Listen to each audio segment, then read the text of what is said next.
Alright, welcome back. On to game 4, and after 3 consecutive wins, I was convinced that I was going to be up against a very, very difficult matchup. The scenario was a bit of a weird one because it was just victory points, so every time you destroy a unit or a character or a vehicle, you get the victory points, which is the actual value of that unit in terms of the army list, and you just add it up, as if it was a game of Warhammer Fantasy, that is. My opponent this round is playing Orks, and the really interesting thing about this guy is that his army list was almost an exact carbon copy of the same list that Charlie St. Clair used year after year to dominate the Warhammer Warhammer 40k tournament scene in New Zealand. In fact, when we saw the army lists, on the email before the event, I actually thought that it was Charlie going back to his Orks and bringing them back to Battlecry again, which wasn't the case. It was this guy, and I ended up facing him round 5. So this will be really interesting because I always wanted to see how I would go against that list because it seemed like a very formidable list.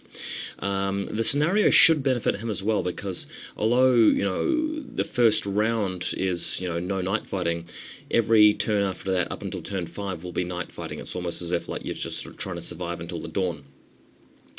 Luckily, I managed to win the first turn.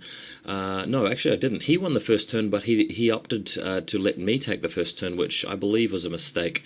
With this sort of scenario, since there's no control, objectives, you should really just be trying to get the head start on wasting your opponent. So here it is, whole army laid out here with the Vendettas on the flanks.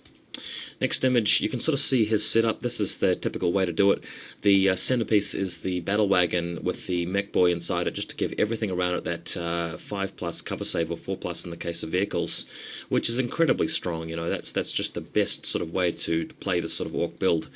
And he's got a Defcopter. It should be pointed out too that he actually has some subtle differences between this list and Charlie's list. Charlie takes an extra couple of Defcopters, and he takes a Mega Armoured Knobs, I believe, but other than that, things are relatively the same. Next photo, just flying around the flank with one of my Vendettas, and everything else just lining up to get the shooting on before night fighting kicks in, so that's exactly what's going to be happening.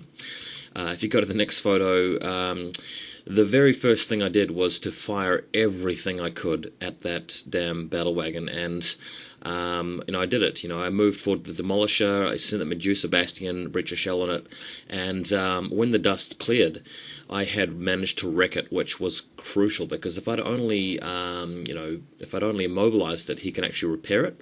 If I destroyed a weapon, doesn't really matter. I think it ignores some of the 1 and 2 results. So I had to kill it. Otherwise, what would happen is that he would actually send it forward. He'd drop off his troops, call the war, and just overrun my whole army. So this means that I actually have a fighting chance of winning this game, even though this really felt like the one game of the tournament where I was destined to lose. Next image, responding orc turn, everything surges forward as a massive mob, including the big mob of knobs which have actually exited the battle wagon vehicle, and he's just going to be coming to the bottleneck in the centre, so I've arrayed all of the tanks there to light him up. The plan here is to allow him to move forward and just send one tank in at a time using the searchlight, and just fire everything at whatever I lit up with the searchlight, and that should actually advantage me if I can pull it off, because it means his looters won't be crushing me every sort of turn with their shooting. Next photo, pie plates galore, Demolisher and Medusa dropping big bombs on the enemy, and managed to whittle down the knobs in this main unit to quite a low number. And if I can manage to actually pick them off at the end of the game and kill the characters as well, that's a massive chunk of points in his army, so should definitely put me in the lead if I can actually wipe them out without them getting to close combat. Next photo, taking out a couple of the killer cans, so what he decides to do is actually head behind the building in the middle of the table just to get some cover and block line of sight to it so he can actually conserve some points here. But really interesting. By the way, guys, just such an impressive thing here that he's actually got an army full of so many models, and he's painted them all to an incredibly high standard, which is just an amazing feat. I could never find time to do that with an army so large, and he's managed it. So really, really good dedication. Next photo, some of his killer cans have made it to my side of the army, but I've sent my demolisher up deliberately to do the searchlighting and to fire its demolisher cannon.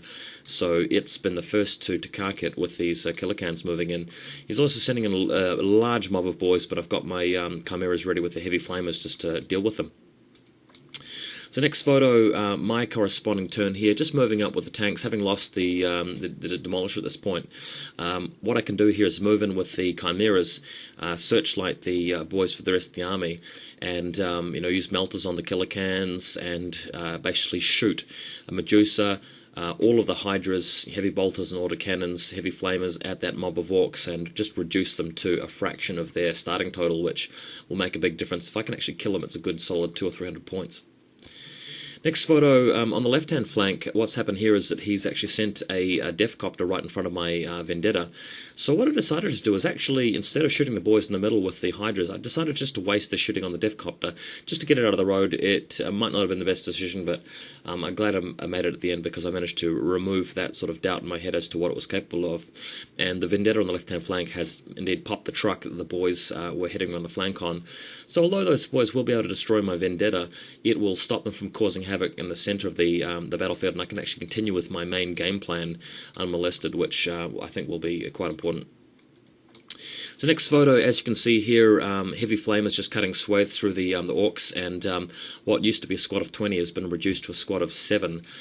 They failed the morale check, but used the boss pole to pass it at the cost of a wound.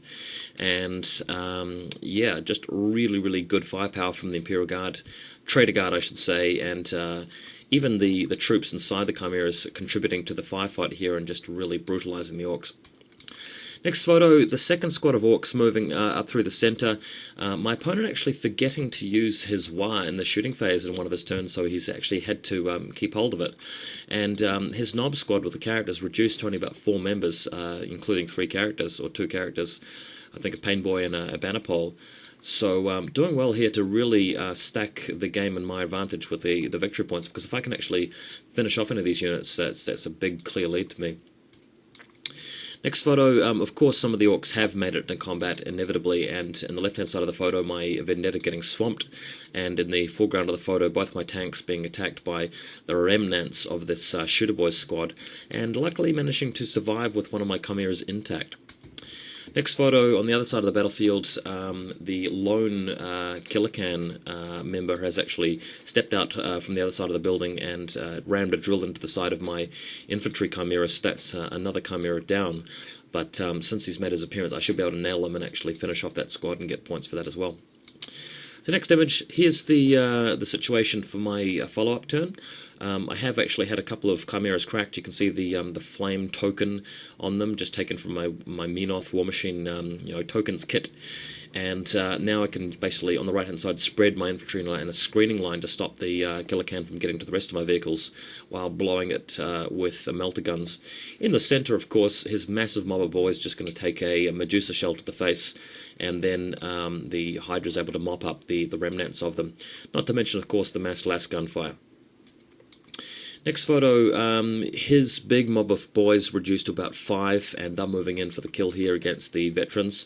He's got a couple of guys somehow surviving with the original squad, but I do have a turn or 2 left to actually deal with them. He's immobilised the Vendetta to the left and is sending his truck boys around the flank, but I should be able to deal with them fairly convincingly as well.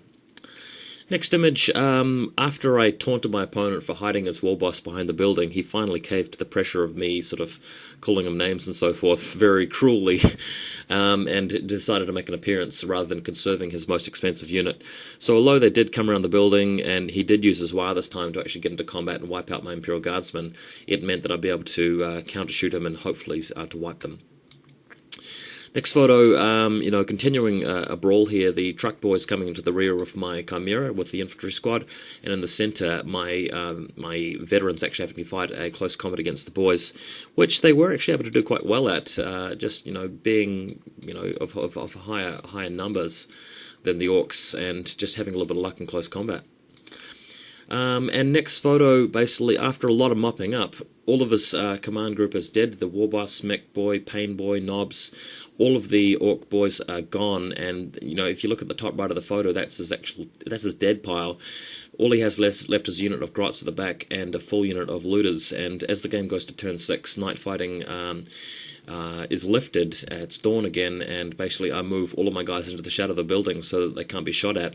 And the game finally ends with me being a clear winner. So didn't really expect to actually win this game 5. Means I've got 4 consecutive wins. So whoever I'm facing in the last round has got to be one of the people at the top tables. So it should be an extremely hard matchup, but looking forward to it. We'll see how it goes.